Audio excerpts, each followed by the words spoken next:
What's up, everybody? Welcome to Away Games, a Chicago Cubs podcast hosted by two comedians who love the Cubs but do not live in Chicago anymore. I am one of them. My name is Adam Mamawala. I am at my parents' home in central New Jersey. And the other one is Kevin McCaffrey. It is. He is. I'm here. I'm at my own apartment in Astoria, Queens right now, watching a lot more action on the fire escapes than usual. It feels like a very like old movie where very West Side Story of you guys. Yes, exactly. I feel people used to spend a lot more time on the fire escapes. I feel like it used to be a much bigger part of life, but I've been out there a few times. I had these very nice Beats wireless headphones that I'd work out with, and I was on the fire escape reading, and one fell out and dropped to the apartment beneath me. This is the worst time to ask a neighbor to grab something that's been in your head to give back to you. So I think I just have to eat that. I think there's a way to do it. Do you know who lives downstairs? No, I don't. I haven't met a neighbor in many, many years, you know. It's so weird. Yeah, I don't even know.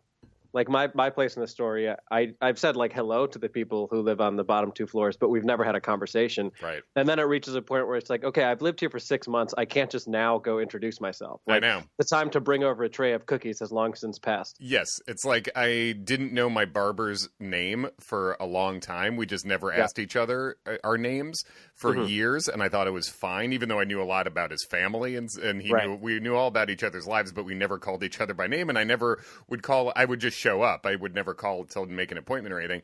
And then about like 10 years into our relationship, no exaggeration, like 8 to 10 years, at one point he just said, "Bye, Kevin." And I'm like, well, fuck, I can't. Bye, man. This is too late. I can't be like, oh yeah, and what's your name again? I know your dad was sick, and he's, like. Oh man, it's like that classic Seinfeld episode where her name rhymes with a part of the female anatomy, and he can't remember it. Yeah, they're like making out, and she's like, "Oh, Jerry," and he's like, "Oh, you." Yeah, I had to really owe you. I do know the guy's name now. Fabio is his name. Fabio. I know, and I would, and then after he called me by my name, and I was like, shit, I need to figure out his name in some sort of coy way. Right. I'd be waiting, and I would listen intently, and I heard someone call him Fabio once, and I'm like, I got to be real sure before I go with Fabio. I'm going to need a second source to confirm that I can't, because if he's not Fabio and I call him Fabio, he's an Italian guy. It's going to feel like a slur of some sort, you know? Right. Yeah. If you're like, good to see you too, Fabio. And he's like, it's Jeff. Yeah. The fuck is your problem, you potato-headed Irish fuck? Yeah. Oh, my God. That's so funny. Anyway, welcome to our baseball podcast. This is what it is now. Follow us at Away Games Pod for Fabio content if you want. All the best Fabio content. But Fabio is a name that I associate with someone with great hair. He does have great hair. Also, he's a great barber. Opened up his own shop in Glen Ellen, Illinois. Punch Barbershop. Go. People listening to this this is the guy that you're like loyal to. Yeah, he's my Midwest guy. I have one person in New York and one person in Chicago. So, if possible, do you time out your haircut so that you can get one in Illinois if you have the ability to? Yeah. Yeah. If I'm home, I hit one there, and then otherwise I'm here. I was saying more like associating great hair with the Fabio, because man, what a head of hair!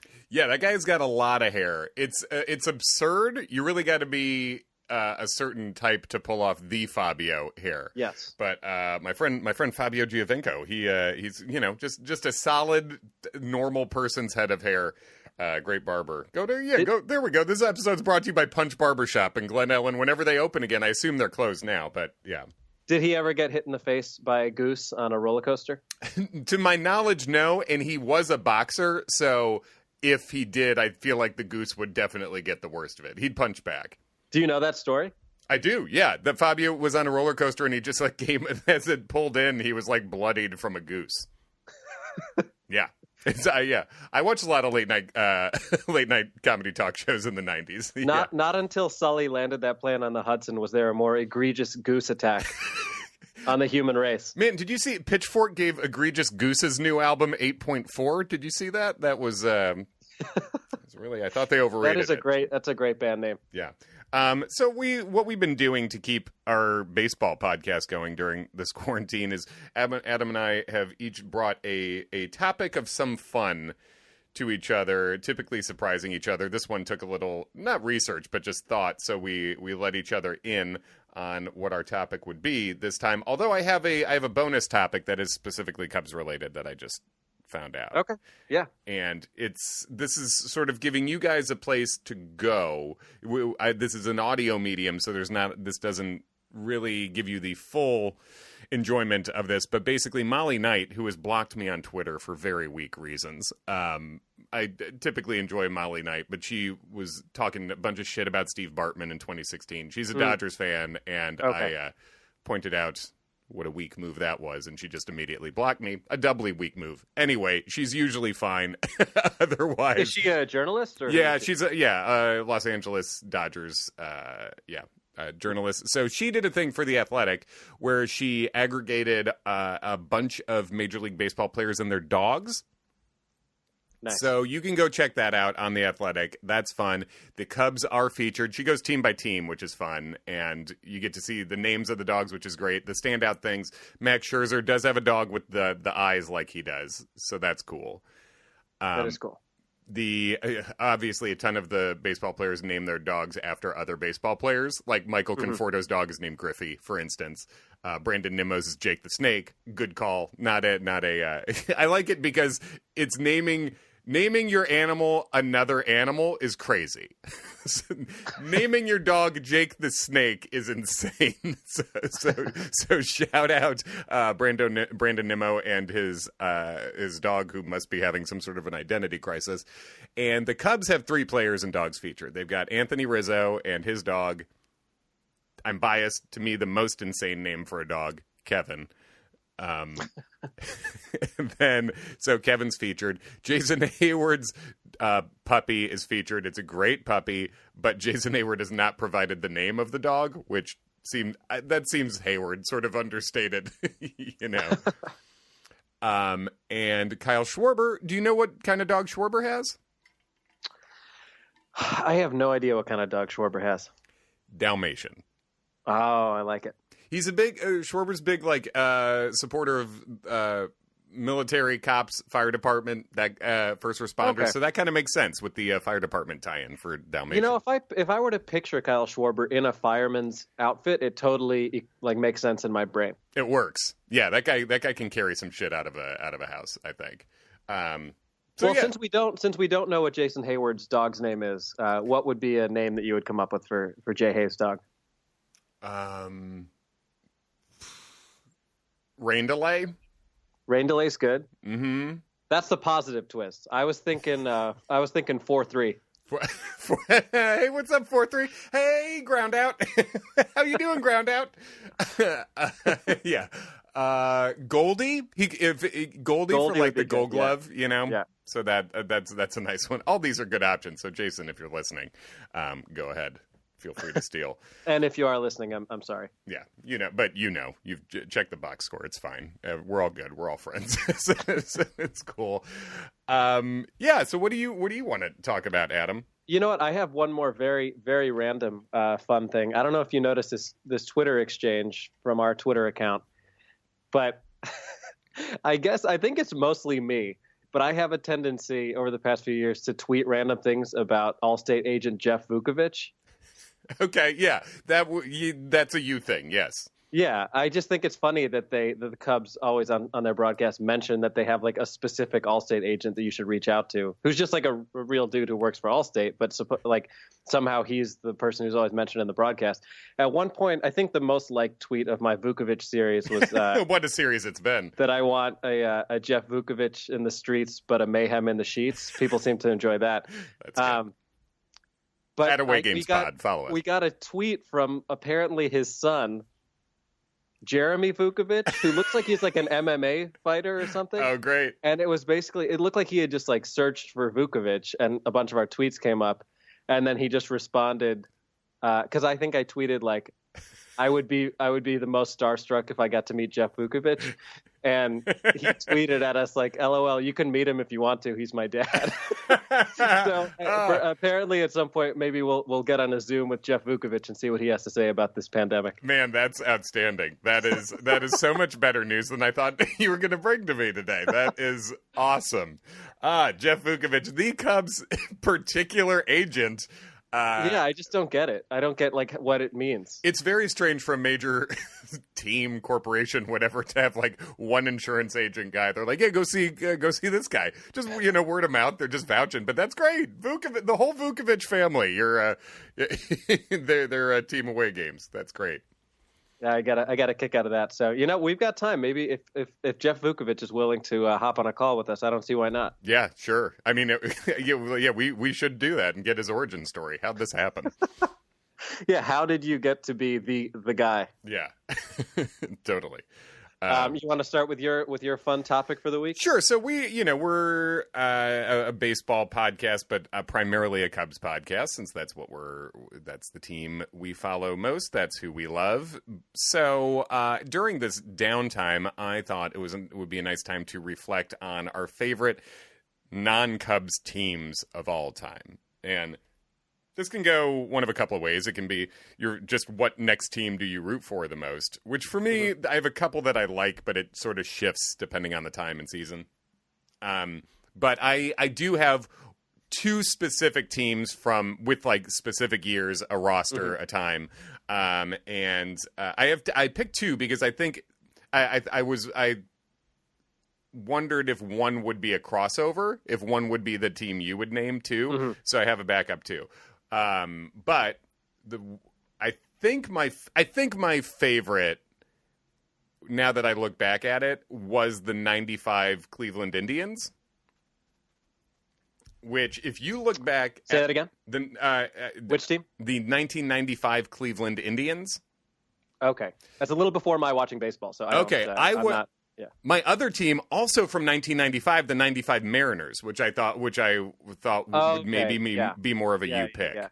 Well, I mean, for me, because I didn't really start watching baseball until 98, so I'm aware of both of those teams after the fact. But right. because 95 for the Indians was what, like, Tommy and Manny Ramirez and Alomar and that whole. I'll tell you, the lineup is truly insane. You lead off with Kenny Lofton. They hit Vizquel second, this is back when you would hit a slap hitter second for basically no reason. The lineup would look so much better if it was optimized for today. And both these teams kind of put a slap hitter second. They had Seattle hit Joey Cora second in a very good lineup too, and Cora was fine. But Lofton, number one, who in a 144-game season stole 54 bases. So you're leading off Kenny Lofton, Omar Vizquel, Carlos Baerga, Albert Bell, Eddie Murray, Manny Ramirez, Jim Thome, Paul Sorrento, Sandy Alomar Jr.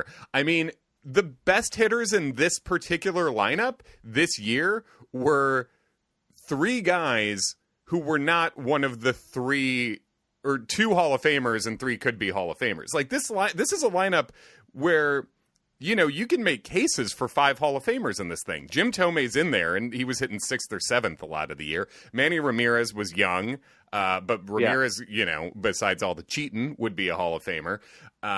Eddie Murray is a Hall of Famer, 500, homer guy, switch hitter.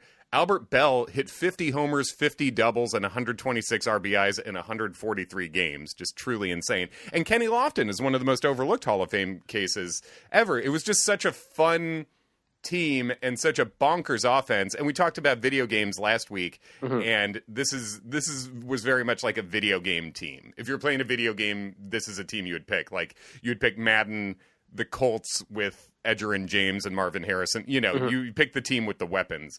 And that team was crazy. The pitching staff was a bunch of weird old veterans. It was Oral Hershiser, Dennis Martinez, Ken Hill, Charles Nagy. It was a weird pitching staff.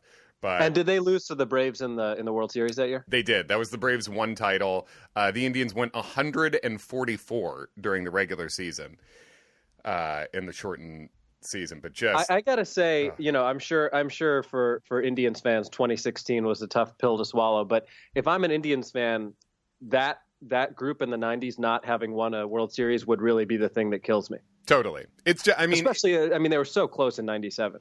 Yeah, 97 they got so close, and 95 they got there and they were the best team in baseball that year. They just lost in the World Series. But yeah, that mid 90s team, if they had won one World Series, we would talk about them a lot more. So did the Yankees knock them out in 96? Yeah, they must have. I think so. Because I'm sure they were the favorites every year, right, to get to win the pennant. Yeah. So I would have to look it up, but I assume yes in 96. And then in 95, did they beat that improbable Mariners team? Yeah. So this is perfect for a Cubs fan who we suffered so much for so long. My second favorite teams played each other, like of all times in single season. So I was really rooting for both these teams. And the Mariners had a crazy year too. They were managed by Lou Piniella, who we love. They were back 12 and a half games on August 12th, made the comeback had a 1-game playoff. And as we know, a lot of people say that team saved baseball in Seattle with, Griffey, Joey Cora. Alex Rodriguez was mostly a pinch runner, rookie Alex Rodriguez on that team. Just a very, very fun team. Have you seen the MLB Network documentary on that team? Yeah, it's great. It's great. And it's Yeah. It's like, to your point, it's literally like a bad baseball movie where they're like, the only chance that the team will be saved is if they somehow improbably have this amazing run. And it's like, we're going to have to sell out every game for the last 40 games of the year, or it's not it is so improbable. Ironically, the 95 Mariners who lost to the 95 Indians, the Mariners are the most Major League, the movie team. 95 Mariners are the Indians from Major League, basically. Well, and the call of that walk-off against the Yankees from Dave Niehaus. I mean, that's like one of the all-time great calls ever in baseball. Absolutely. And the Euchre parallel, an all-time announcer, too. Dave Niehaus was so great. Even the oft-hated and clowned upon Macklemore, who is a big Mariners fan, has a song where he uses that. It's an entire song about just loving the Mariners. Yeah. And I don't know if you've ever heard it, but he uses that clip in it, and it gives me chills to listen to it. It's great call. Yeah. So those are weirdly, both of my favorite non-Cubs teams come from strike short in 1995 American League. So yeah. Nice. How about you? Do you have a? There's a little bit of, I guess a lot of recency bias. I really enjoyed the Nationals this past year. Just because they were a fun group and also in terms of who they played, to see them beat the Brewers in a heartbreaking way and then sweep the Cardinals was extremely enjoyable. True. Yeah. They really did. Just as far as teams you don't like, they really did some slaying. And in hindsight, taking down the cheating Astros. Right. And even before we knew they were cheating, the Astros had started to get on my nerves. Like there was a cockiness around that group, even before we knew how messed up that I was on the Nats. And also, that my friend who has been the reason that I got to go to the All-Star game there and everything, I know he's a Red Sox fan, but that's his team is in the NL is working for and being a Nats fan. And I actually weirdly know a good number of people who are DC fans. So that was a fun team. I loved the 2015 Royals. Oh, good call. Actually, I would say 2014 more.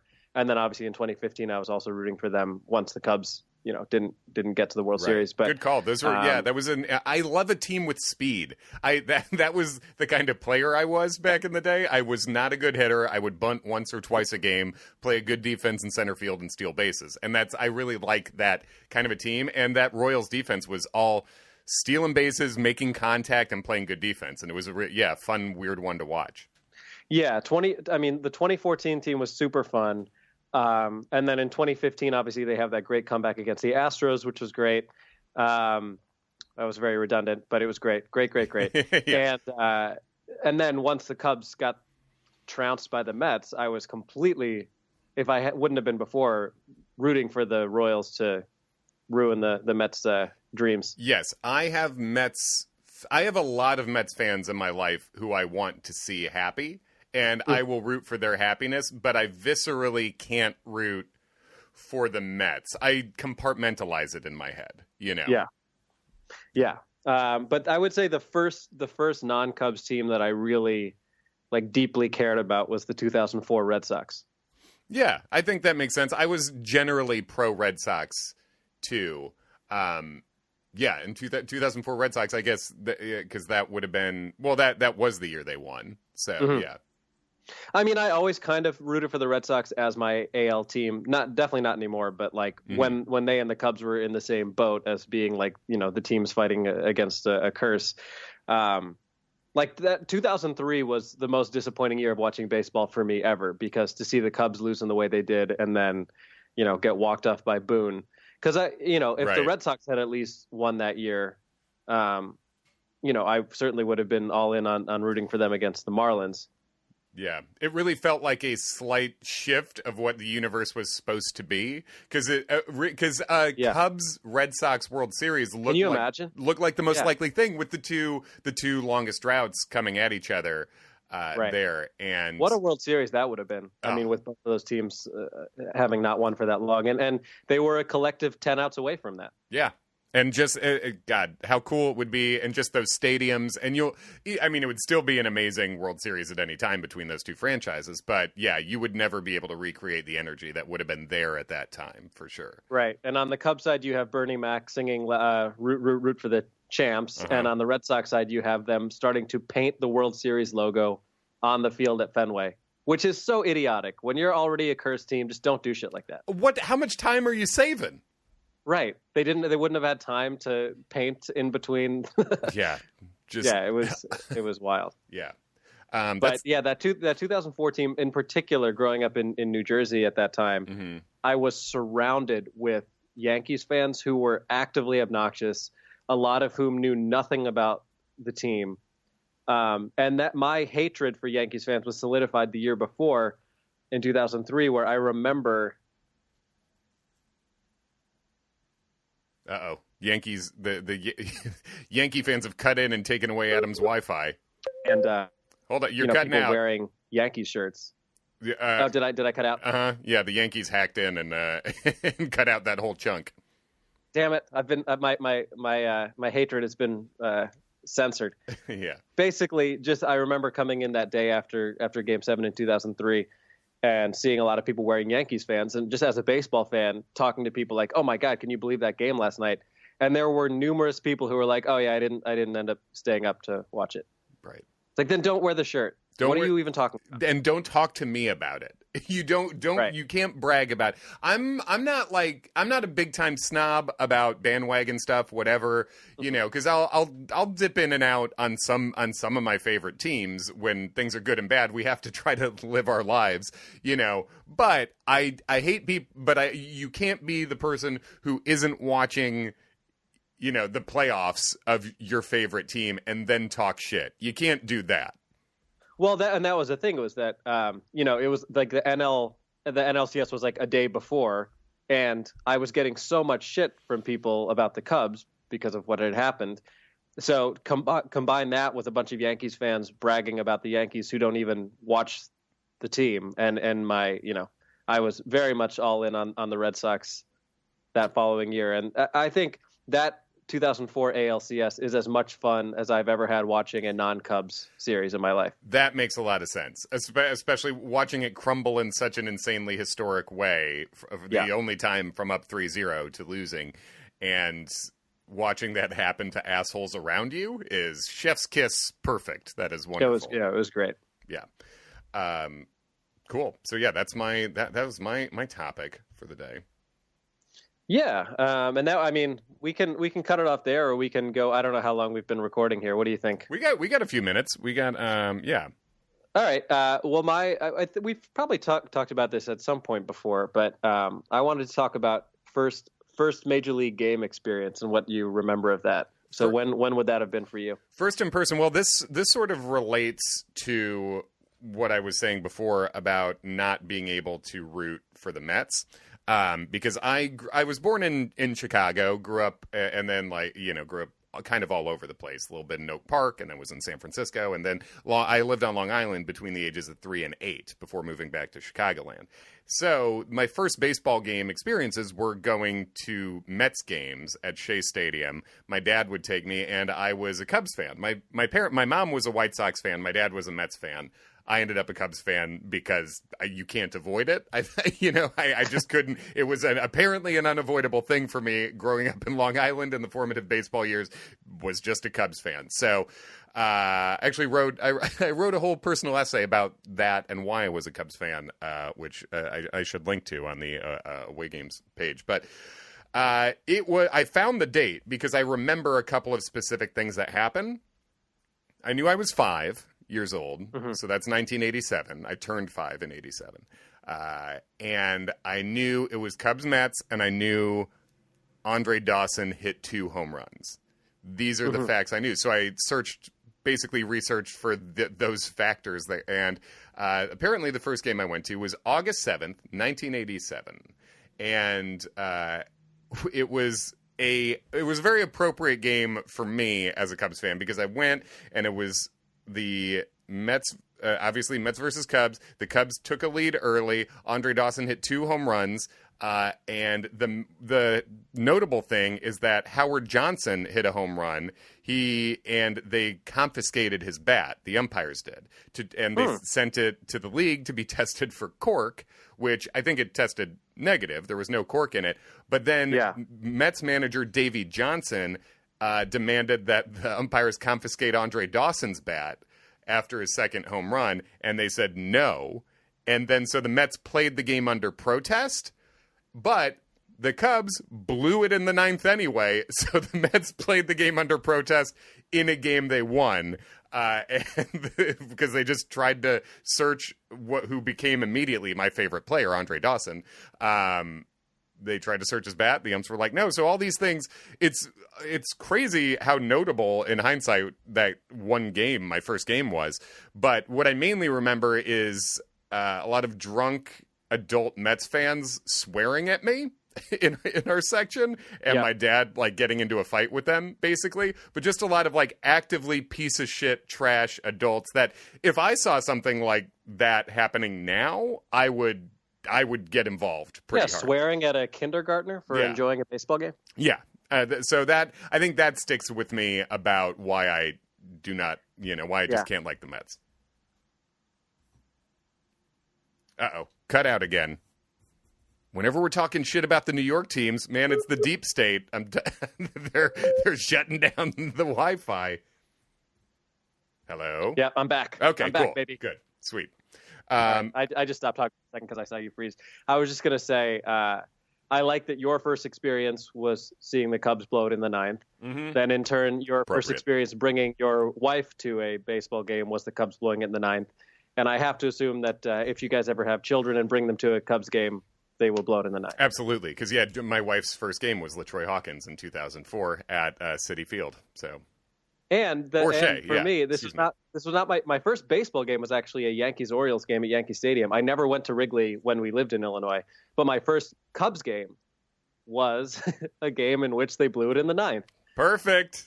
Now, to say blew it is unfair because the game was tied 0-0 at the time. But it was a Cubs-Giants game, and in the top of the 9th, Rich Aurelia hit a 2-run homer, and the Giants won 2-0. Rich Aurelia. I remember that guy. I mean, a Rick Wilkins-esque sort of, clearly steroids case where this guy just exploded for like 38 bombs a couple times. Rich Aurelia. That's one of those players you forget existed. That's a fun what about that guy name for sure. Oh, yeah. It's like somebody who's like had a good career, but it's a name that you just wouldn't think about ordinarily. Yeah, had a really good peak. Yeah, however it happened, it was it was a very effective peak. Reminds me of looking through rosters of the favorite non-Cubs teams before. I came across a name that reminded me of like it feels like the least athletic name I've heard. The Indians, they had a platoon at first base. Paul Sorrento, cool. And then the other guy was Herbert Perry.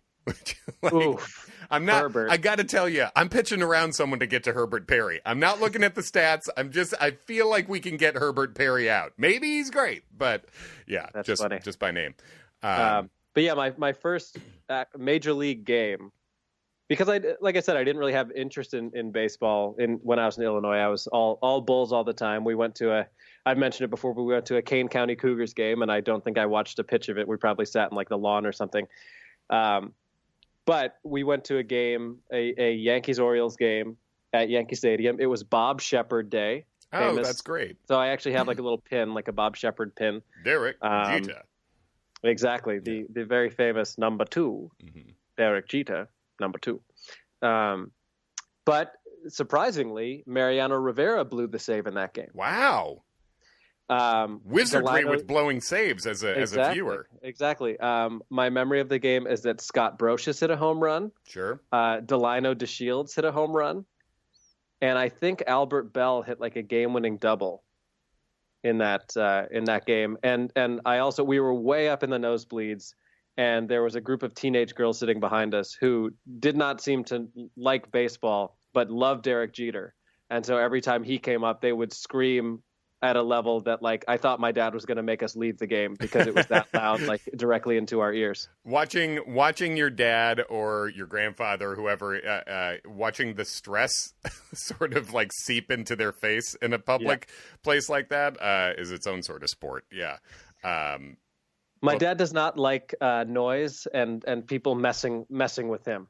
I remember being at some meal in Disney World the first time we went, and someone dressed as Rafiki came and like bopped his head, and he was not having it. Yeah, I get it. It sucks because it's like, well, that's what happens here, but also I'm with your dad. I also do not want to be messed with. Anytime I see a mascot like spilling buttered popcorn on somebody who's like dressed nicely, I'm like, what the fuck is that? Yeah. What are you doing? Is your next bit going to be picking up my dry cleaning bill? You fuck. Exactly. Yeah. You fucking sentient tomato or whatever, you know? Yeah. My brother Joe got married in Colombia, the country, last year. And it was a very Colombian wedding. His wife's family, more like distant families from Colombia. And there were these clowns on stilts that came out at some point during the reception and were just going around, and one came up to sort of like do shtick on me, and I was like, I know you probably don't speak English, but trust me, I'm not your guy. I just remember being drunk and saying, I'm not your guy. I know you don't speak this, but you can feel this, right? I'm not the guy for this. Yeah. Oh man. Don't do your open mic clown bits in this direction. No, you can't bring it. It's been a long day, bro. Yeah. Well, that's great. Those are some good things. Good. So tweet at us at Away Games Pod, either your favorite deep cut non-Cubs team, or tweet at us at Away Games Pod about if you had any interesting first baseball game in-person experiences. We'd love to hear them and interact with you. And that goes for you, the whole Vukovich family. Whoever wants to tweet in at us would be wonderful. Yeah, I think that's all we got, right? There's sure as hell no baseball news. So, I mean, that's something. And I'm now... Oh, there's Adam. Hey. Oh, damn it. We almost made it. I fully intend to reach out to the Vukovich family. Yeah, no, that sounds great. When Away Games exclusive, that would be a wonderful get. Cool. And follow us at Away Games Pod on Instagram too. One thing I thought of now, Adam, you have an Instagram live show. I do. Want to plug that real quick?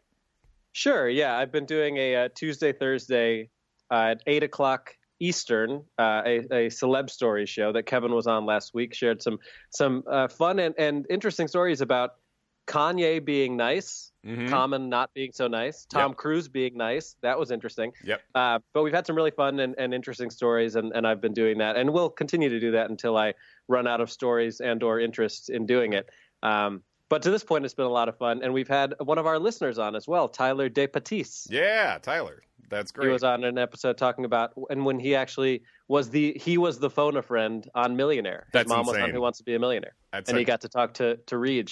That's the millionaire that counts, the OG, the original. Yeah, that's not Kimmel Millionaire. Get out of here. None of this Chris Harrison bullshit. Yeah, no, the original Regis. That's great. But I was thinking, if you follow us on Instagram, that we could also just do this podcast live on Instagram too. We could just stream this in the same way we do that. You know what I mean? Say that one more time. I cut out again. Okay, sure. We could just stream this show we're doing right now. We could stream the podcast on Instagram in the same way while we record it. It's a great point. So, yeah, follow us there. @AwayGamesPod, Twitter and Instagram. I gotta go. You gotta go. We're all so busy right now. Thanks for listening, everybody. We'll catch you later.